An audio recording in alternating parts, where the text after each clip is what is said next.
Reality ഷോയിലൂടെ പ്രേക്ഷക മനസ്സിലിടം നേടിയ അഭിറാം കലോത്സവ വേദിയിലെയും മിന്നും താരമാണ്. ഇന്നു മനശ്വര ശിലയായി മാറുമോ, എന്നു ലഭിക്കുമീ ശാപമോക്ഷം.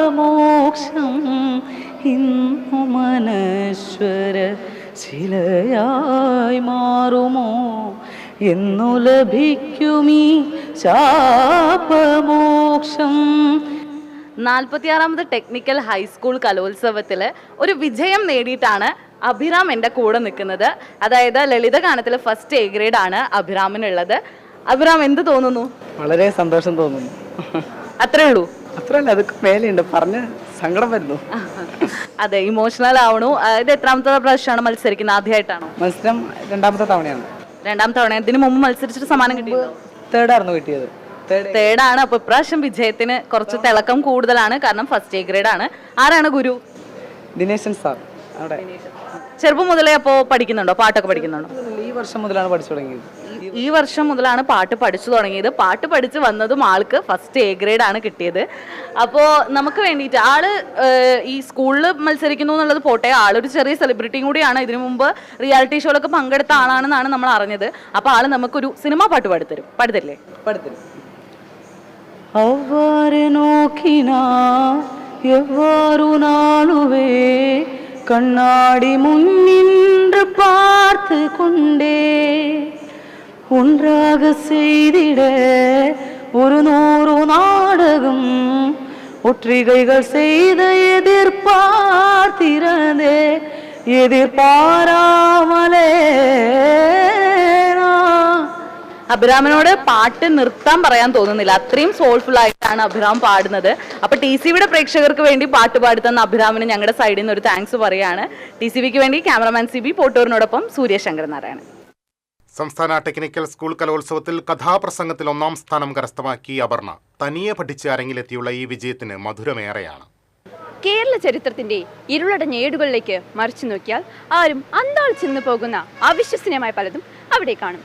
പ്രത്യക്ഷദേവനായ രാജാവിന് വേണ്ടി രാജാധികാരത്തെ നിലനിർത്തുന്ന നെടും തൂണുകളായ നാടുവാഴികൾക്ക് വേണ്ടി, ആ നാടുവാഴികളെ തീറ്റിപ്പോറ്റുന്ന ജന്മികൾക്ക് വേണ്ടി ജന്മം തുളിച്ച അധ്വാനിക്കുന്ന ജനത കേവലം ഇരുകാലിമാടുകളായി കഴിയുന്ന കാലം. മഹാകവി G. ശങ്കരക്കുറുപ്പ് വിശ്വദർശനം എന്നതിൻ്റെ കാവ്യസമാഹാരത്തിലൂടെയാണ് ആ ഇരുളടഞ്ഞ ഏടുകളിലേക്കുള്ള വെളിച്ചം വീശുന്നത്. ആ കവിതയാണ് ഞാൻ കഥാപ്രസംഗ രൂപേണ നിങ്ങളുടെ മുന്നിൽ അവതരിപ്പിക്കുന്ന ചന്ദനക്കട്ടിൽ. വിമ്പല നാട്ടിലെ തമ്പുരാൻ്റെ തമ്പുരട്ടിക്കൊരു കട്ടിൽ വേണം.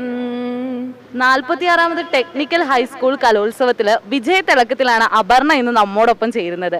അപർണ ഇത് 3ാം തവണയാണ് മത്സരിക്കുന്നത്. എങ്കിൽ ആദ്യമായിട്ടാണ് ഫസ്റ്റ് എ ഗ്രേഡോടെ ഇവിടുന്ന് സമ്മാനം വാങ്ങി പോകുന്നത്. എന്ത് തോന്നുന്നു അപർണ? ഭയങ്കര ഹാപ്പിയാണ്. പിന്നെ എനിക്ക് കഴിഞ്ഞ വർഷമൊക്കെ തേർഡാണ് കിട്ടിയത്. അപ്പോൾ ഇപ്പോൾ ഫസ്റ്റ് കിട്ടിയത് ഞാൻ ഒട്ടും എക്സ്പെക്ട് ചെയ്തിട്ടില്ല. കാരണം എല്ലാവരും നല്ലോണം ഇതുവരെ ഈ ഒരു വർഷം ചെയ്ത എല്ലാവരും അടിപൊളിയായി ചെയ്തിട്ടുണ്ടായിരുന്നു. എനിക്ക് കിട്ടുമെന്ന് ഞാൻ പ്രതീക്ഷിച്ചില്ലായിരുന്നു. പക്ഷേ ജഡ്ജസ് ആണെങ്കിൽ എല്ലാവരും എൻ്റെ പാട്ട്, എനിക്കൊരു വിശ്വാസം ഉണ്ടായിരുന്നു എല്ലാവരും എൻജോയ് ചെയ്യുന്നുള്ളത്. അതുപോലെ തന്നെ അപർണ ഒറ്റയ്ക്ക് പഠിച്ചിട്ടാണ്, അല്ലാതെ അപർണയ്ക്ക് ഒരു ഗുരുനാഥനൊന്നും ഉണ്ടായിരുന്നില്ല. അപർണ സ്വയം പഠിച്ചാണ് സംസ്ഥാന കലോത്സവത്തിൽ വന്ന് ആള് ഫസ്റ്റ് എ ഗ്രേഡ് വാങ്ങിച്ചത്. അപ്പോൾ ആ ഒരു ഇതെന്ന് പറയുമ്പോൾ കുറച്ചും കൂടെ പ്രൗഡായിട്ട് തോന്നുന്ന ഒരു കാര്യമല്ലേ? പ്രൗഡ് പറഞ്ഞാലും പോരാ, ഭയങ്കര പ്രൗഡായിട്ടുണ്ട്. കാരണം ഞാൻ ഇതേപോലെയൊന്നും ചെയ്യുന്ന ആളല്ല, കുറച്ച് ഷൈ ആയിരുന്നു ഫസ്റ്റൊക്കെ. എയ്ത്തിലൊക്കെ പോകുമ്പോൾ ഞാൻ ഇറങ്ങി വന്ന ഒരാളാണ്. പക്ഷെ അത് കഴിഞ്ഞ് പിന്നെ വർഷങ്ങളായി, ഒരു വർഷം വീണ്ടും 9th ചെയ്തപ്പോൾ എനിക്ക് തേർഡ് കിട്ടി. എൻ്റെ പാരൻസൊക്കെ നല്ലോണം സപ്പോർട്ട് ചെയ്തുകൊണ്ടാണ്. അല്ലാണ്ട് ഞാൻ ഒറ്റയ്ക്ക് പഠിക്കുകയാണെങ്കിൽ പോലും പാരൻസ് നല്ലോണം സപ്പോർട്ട് ചെയ്തു. അതുകൊണ്ടാണ് എനിക്കിവിടെ ഫസ്റ്റ് ഈ നിലയിൽ എത്തണമെങ്കിൽ എൻ്റെ പാരൻസ്, എൻ്റെ അമ്മ, അവരൊക്കെയാണ് കാര്യം. അതുപോലെ തന്നെ റിസൾട്ട് വന്നപ്പോൾ ആളുടെ കണ്ണ് നിറയുന്നത് കണ്ടു. ജഡ്ജസിൻ്റെ മുമ്പിലായാലും ആളുടെ കണ്ണ് നിറയുന്നത് ഞാൻ ശ്രദ്ധിച്ചു. അപ്പോൾ എന്താണ് അപ്പോൾ തോന്നിയൊരു ഇമോഷൻ എന്താണ്? എനിക്കിതുവരെ ഫസ്റ്റ് കിട്ടിയിട്ടുള്ളൊരു ഇതൊന്നും ഉണ്ടായിരുന്നില്ല. പെട്ടെന്ന് എനിക്ക് വന്നിട്ട് ജഡ്ജസ് വരെ കൈയൊക്കെ തന്നപ്പോൾ ഞാൻ കുറച്ച് സന്തോഷം കുറച്ച് കൂടി പോയി. ഇനി എനിക്ക് എല്ലാവരും കൺഗ്രാജുലേഷൻസ് ഒക്കെ പറഞ്ഞപ്പോൾ സന്തോഷം വന്നു, അത്രേ ഉള്ളൂ. അങ്ങനെ ഫസ്റ്റ് എ ഗ്രേഡ് വാങ്ങിയിട്ട് പാലക്കാട് ചിറ്റൂർ GT സ്കൂൾ GTHSന്റെ അഭിമാനമായിട്ട് മാറിയിരിക്കുകയാണ് അപർണ. അപ്പോൾ TCVയുടെ എല്ലാവിധ ആശംസകളും അപർണയ്ക്ക് നേരെയാണ് ഞങ്ങൾ. TCVക്ക് വേണ്ടി ക്യാമറമാൻ CB പോട്ടൂരിനോടൊപ്പം സൂര്യശങ്കർ നാരായണൻ.